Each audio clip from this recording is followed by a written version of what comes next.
I will now be reading chapter 22, Muggle-Wump Has an Idea. Listen carefully to what I'm reading and try to follow along. As soon as Mr. and Mrs. Twit had disappeared down the road, the monkeys all flipped back onto their feet, the right way up. "Quick, get the key," Muggle-Wump called out to the roly-poly bird, who was still sitting on the roof of the house. "What key?" shouted the roly-poly bird.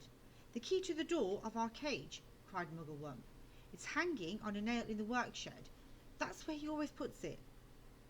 The roly-poly bird flew down and came back with the key in his beak. Muggle-Wump reached a hand through the bars of the cage and took the key. He put it in the lock and turned it. The door opened.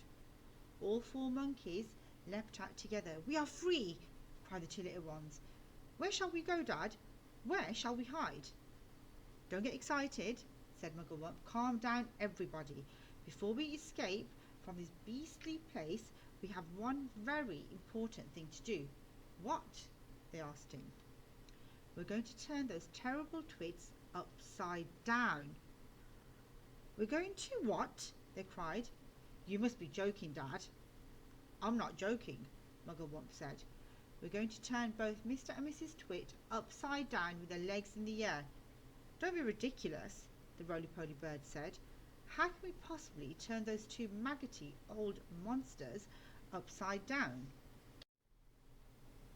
We can," cried Muggle-Wump. "We are going to make them stand on their heads for hours and hours, perhaps forever. Let them see what it feels like for a change." "How?" said the roly-poly bird. "Just tell me how."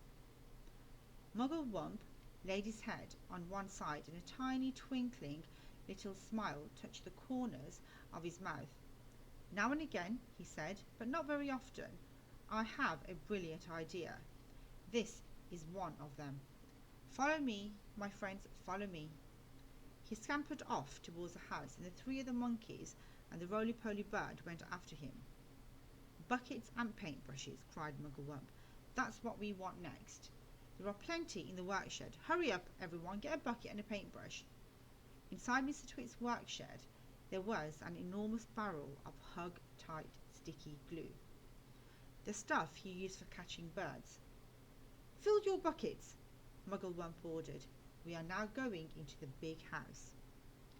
Mrs. Twit had hidden the key to the front door under the mat, and Muggle-Wump had seen her doing it, so it was easy for them to get in.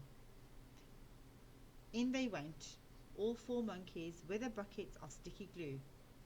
Then came the roly-poly bird flying in after them, with a bucket in his beak and a brush in his claw.